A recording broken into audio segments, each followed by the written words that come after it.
Good day. Enche Estango. I'm Job Wiggens, a friend of Billy Bartram. I was his guide, interpreter, and close friend. I spoke 3 languages. Enche Estango means good day to the Indians. I first met Billy Bartram in the spring of 1774 at Spalding's Lower Store, the main trading house on the St. Johns River. I took him with me on trading trips all across the East Florida colony, from Palatka to Blue Springs, to Cuskawilla and in the Alachua Savannah and the Swanee River. On one of these trips, the Indian chief cowkeeper named Billy Puggy, meaning the flower hunter. We enjoyed many adventures, including fighting alligators and rattlesnakes. We traveled on horseback and in a canoe. But let's talk about what trading is. I'm the chief trader of Spalding's Lower Store. What is trade? Trade is how we obtain the items from Indians that we needed, such as deer hides, beaver hides, alligator hides, and bear hides, and we would trade our goods to them for what they have harvested where they live. We would trade things like tomahawks, metal cookware, metal silverware, blankets, fabric, dye, and other items, beads and such. It would take sometimes 2 to 3 deer hides to get a good tomahawk, 2 to 3 beaver hides to get a good blanket. But that's how we worked with each other to get the things we wanted. They had a big interest in all the metal items that I carried in this trading post store. Things such as boiler pots, pans, frying pans, water boiling pots. These were a lot more durable than their clay pots that they had made for thousands of years. So they could carry these without fear of breaking them. And they could trade for them whenever they needed to if they got damaged. Things like tea were a fascination to them. They liked the flavor of tea. I would also trade various things such as blankets. Trade blankets came from England. They were made of wool, and they would even use them to make their clothes out of. Not just use them for blankets, they would also make coats and covers for them out of the blankets. In the summertime, they would like fabric like this, which was cotton, and they would make lightweight clothing in the summertime out of this. It was softer, more comforting than the fibers that they made their clothing out of. To dye their fabric, they would also trade for me indigo, which the Spanish had brought here on the plantations and harvested it and produced this dye. This was used to make a beautiful blue dye that the Indians really had an attraction for. They like bright colors. They like the adornment. They like feathers. They like beads. And beads were a big trade item. So the Indians liked to put this on their clothes. They made jewelry out of it. They adorned their different bags and shoes with it. As you can see, the fine beadwork they would do. And this is actually something that they would bring me and I would ship back to England because collectors were interested in their art craft that they could do, such as beading and weaving. Other metal objects that they could find use was the knives, such as these.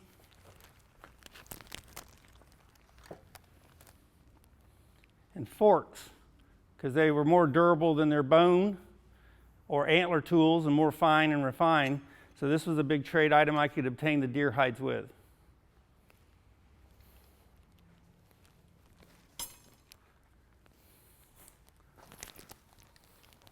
Scissors, thread, and I spoke of fabric that they could use to make the clothes that they wore and the shoes.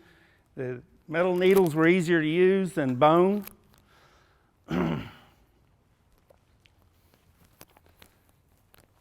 Hats of different varieties. Different Indians had different tastes for hats. You have a simple bowler hat. You had what was called the slouch hat, which could be used to protect you from the rain, the sun, but it could be folded up and made fancy, which they would do on occasion, as you see, like a tricorn, or just a pinned up on the side. And it was made from the beaver, which we have here.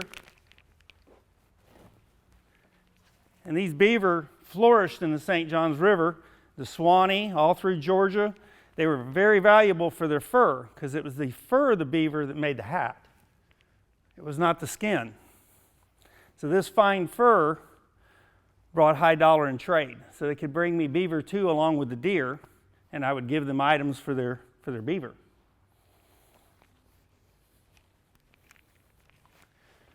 Alligator skins, they made great luggage and heavy-duty items because of the durability, and the meat was good food. Bear, the fur was valuable there for trimming clothes and for rugs and for covers on beds. So this is the black bear of Florida. Cougars in Florida had a soft fur that could be used for various items. So anything that they used for food, we used to make items out of. And so the trading post was always busy trading these different items so we could send back to England. My adventures with Mr. Bartram was our trips on east colonies of Florida, from Palatka down to Blue Springs, which we did on his boat he called the bark, which was a canoe. We traveled many, many miles on that canoe together. And then we also took trips to the great Alachua Savannah, where it was Cuskawilla, who he was known as the cow keeper. He had many cattle in the Alachua Savannah and was a great king in that area and well respected, and he treated us very well. He had a big feast for us on the edge of the savannah that we stayed for days and watched them work the cattle and the land and protect their crops. He showed us the various crops that they had planted around the Alachua Savannah. We spent pretty much a week getting to know his family, his people, and his ways of life. And then we came back to Palatka to go on more adventures. So me and Billy spent much time traveling on horseback and in the boat and meeting all the various, there was other settlers in the area along with the Indians. So that's why the trading post was as busy as it was. There was lots of people in this area that lived off the land. Some of the things, when we would go out on our adventures, we'd take our haversack, which had the necessary things like our plate,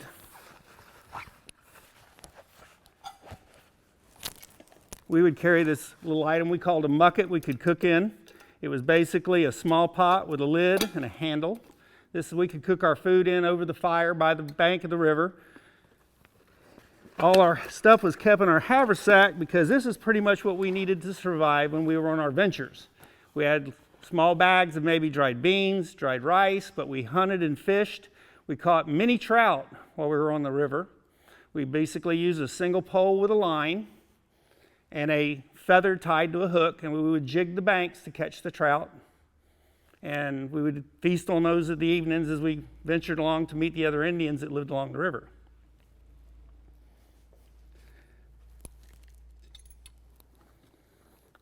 Another tool that the Indians liked was a flint and steel. It was a big trade item. This is one of the things we had to have to start a fire with, especially, if it was going to be cold and if it was damp and we wanted warmth and it was rainy, we could use this to start our fire.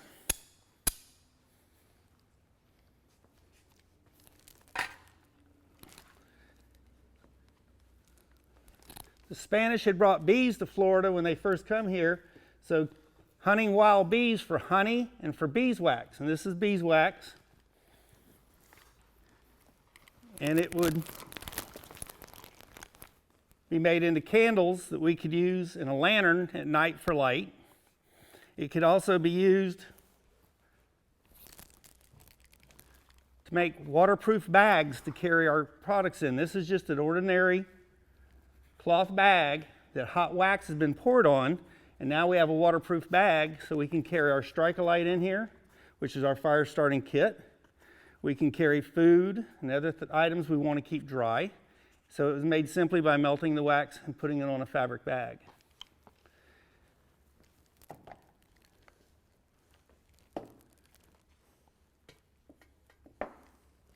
Shoes. In my trading post, I would have carried both kinds. This is the European shoe. As you see, it's have a heavy sole, a heavy top, very durable, but it's very heavy.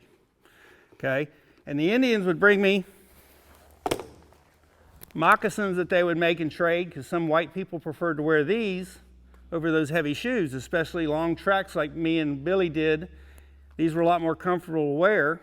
It's what they had worn for years and years, so it made more sense to wear these than the heavy shoes. But I carried them in my trading post because depending on what you did would determine what you purchased. One of the most necessary items we carried on our ventures, whether we were traveling or trading, was a fire starting kit. This was called a Strike-A-Lite. It came in a waterproof bag. It was made with the beeswax.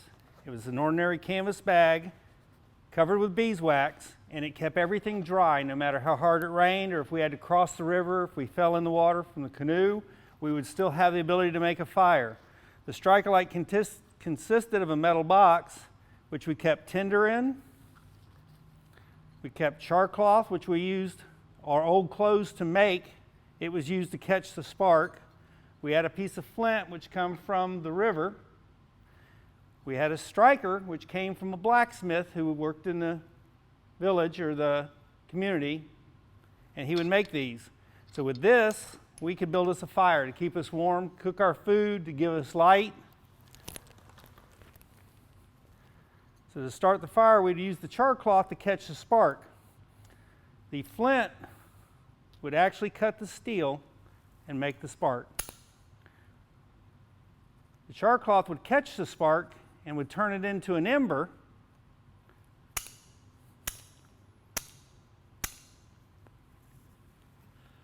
So now we have an ember, but we don't have a fire.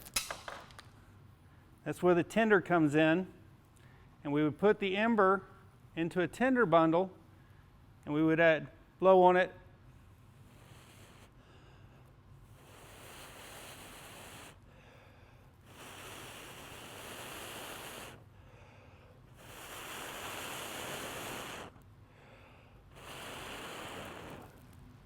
We'd have our fire.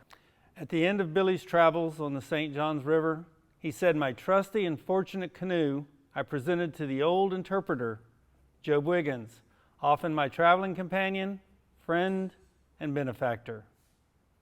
I miss Billy very, very much.